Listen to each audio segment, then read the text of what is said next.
بات کو ٹھان لو تم میوات والو کہ ہمارے میواتوں کے بے نمازی نہیں رہے گا. ایک تاجر بیٹھا سوچتا رہتا ہے دکان پہ، یہ گاہک بھی میرے آ جاتا، یہ گاہک بھی یہاں آ جاتا، یہ والا گاہک بھی آ جاتا، ہاں یہ سامنے سے گزر گیا ہے، یہ میری دکان میں کیوں نہیں آیا؟ اجی بھائی صاحب آ جاؤ، ہاتھ پکڑ پکڑ کے کھینچ کھینچ کے لا رہے دکان میں. تم جا کے دیکھو مین روڈ پر ان کے ہوٹلوں کے ایجنٹ کھڑے ہوئے ہوں گے سڑک پر، اپنی جان خطرے میں، ہائی وے پر گاڑی چل رہی ہے، وہاں کھڑے ہو کے ہاتھ دیتے ہیں 20 روپے کھڑے ہو کے، یہ ہوٹل لے کھانا کھاتے جاؤ. شراب کے اڈے لگے ہوئے ہیں، ان کے ایجنٹ کھڑے ہوئے ہیں سڑکوں پر، شراب کی دعوت دے رہے ہیں. یہ کام مسلمان کر رہا ہے، یہ کام مسلمان کر رہا ہے. میں تم سے وہ کام کی بات کر رہا ہوں. اس لیے میرے دوستوں، دوسروں کو نماز پر آمادہ کرو، خود اپنی ذات سے نماز میں کمال پیدا کرو. جو نماز قبول نہیں ہوتی وہ نماز قبول نہیں ہوتی جو جلدی جلدی پڑھی جاتی ہے. ہمارے جلسوں میں نمازیں ہوتی ہیں نماز سکھلانے کے لیے. اپنی مسجدوں میں ایسے اطمینان سے نماز پڑھا کرو. اگر رکوع سجدہ قومہ قاعدہ جلسہ اطمینان سے نہیں ہو رہا تو یہ نماز بک دے کے ماری جائے گی گندے کپڑے کی شکل میں. جو نماز کامل نہیں ہوتی وہ نماز نمازی کے لیے بد دعا کرتی ہے. دکان نہیں چل رہی، کھیت جڑ گیا، سیلاب آ گیا، پیداوار کو کیڑا لگ گیا، دکان خرقی ہو گئی، کسی نے دکان پہ چھوٹا مقدمہ ڈال دیا، اجی میں تو مظلوم ہوں، میری تو کوئی غلطی نہیں ہے. اچھا تم نے تو نماز کو برباد کیا، اب نماز کی بد دعا لگے تجھے. نماز کی بد دعا لگتی ہے دکان کو، یہ نماز کو ضائع کرتا ہے دکان کے لیے. اللہ دکان کو ضائع کرتے ہیں نماز کی وجہ سے. ہو یہ رہا ہے. یہ بیچارہ ہی کہتا رہتا ہے جی کسی نے جادو کرا رکھا ہے. کیا جادو، کیا سحر؟ ہم تو اس کو مانتے ہی نہیں ہیں.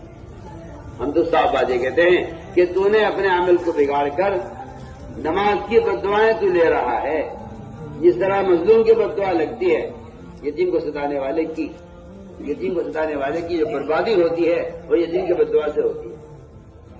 اور فرمایا اسی طرح نماز مظلوم ہو جاتی ہے اور نماز کو یہ بگاڑتا ہے دکان کے لیے، نماز بد دعا کرتی ہے اے اللہ تو اس کی دکان کو برباد کر دے. اس نے کارخانے کی نماز کو ضائع کیا، اس کے کارخانے کو برباد کر دے. اس نے اپنے کھیت کے تیار کے لیے نماز ضائع کی، اس کی کھیت کو اجاڑ دے.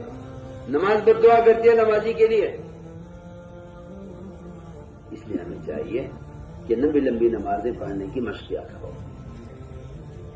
جس سے نماز میں کمال ہوگا دین میں کمال ہوگا. حدیث میں آیا من اقام فقد اقام الدین. جو نماز کو درست کرے گا دین کو درست کرے گا، جو نماز کو قائم کرے گا وہ دین کو قائم کرے گا. اپنے گناہوں کا اصلاح نماز میں تلاش کیا کرو. مجھ سے کون سا گناہ ہوا؟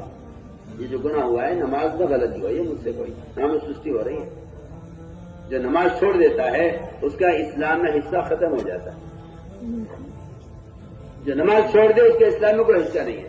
بتائیے تو صحیح، جس کے اسلام میں کوئی حصہ نہیں وہ اللہ سے کیا لے لے گا؟ دعائیں مانگتا رہے، لوگوں کو سے دعائیں کراتے رہے. جس آدمی کا کمپنی میں کوئی حصہ نہیں ہے کیا کمپنی سے کچھ ملے گا؟ کوئی شیئر نہیں، اس کا کوئی حصہ نہیں کمپنی میں، کیا ملے گا اسے کمپنی سے؟ کچھ یہ کمپنی سے ملے گا جس کا کمپنی میں حصہ ہے. اس کا اسلام میں تو کوئی حصہ ہے نہیں. تو بزرگ دعا کر دے، وہ اللہ والا دعا کر دے، کوئی مجھے نقص بنا دے، کوئی مجھے تعویذ دے دے، اس پر پڑے رہتے ہیں، لگے رہتے ہیں. وہاں تو پتہ کٹ چکا ہے نماز چھوڑنے کی وجہ سے مسلمان ہی نہیں ہوا. جو نماز چھوڑ دے، جو آدمی نماز چھوڑ دے وہ مسلمان ہی نہیں رہا. تو پھر آپ بتائیے تو صحیح، پھر آپ اللہ سے کیا لے لیں گے آپ؟ اس لیے میں نے عرض کیا کہ پورا مجمع اس کا فیصلہ کرے. شرم آتی مسلمان سے کہتے مہربانی چھوڑیں گے. نماز پڑھنے کو حکم تو کافر کو دیا جاتا تھا اللہ کے رسول کے زمانے میں. بڑھیا جگہ جگہ آپ کو ملے گا. کفار یہ کہتے تھے کہ محمد صلی اللہ علیہ وسلم ہمیں نماز کا حکم دیتے ہیں. ابو سفیان نے کہا تھا بادشاہ سے کان یامرون بالصلاۃ، کہ آپ نے نماز کا حکم دیتے ہیں. مسلمان سے کیا نماز پڑھیں گے؟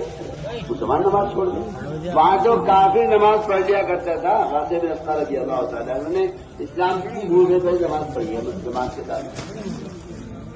اسلام میں داخل ہے نماز کے ساتھ. اس لیے میں نے عرض کیا کہ ابھی نمازوں میں کمال پیدا کریں. تہجد کا، اشراق کا، چاشت کا، وابین کا. جماعت میں نکلنے کی غرض ہی یہی ہے یہاں دکان میں لگا رہتا ہوں، نماز نفل چھوٹ جاتی ہیں، یہاں دکان کی مشغول رہتے کبھی کبھی سننے کی چھوٹ جاتی ہیں، آہستہ آہستہ سنتوں کا نفلوں کا مزاج ختم ہو رہا، دن بھر کھیت سے تھکا رہا کہ لیٹ گیا، رات کو تھک گیا، بدن دکھا ہوا ہے.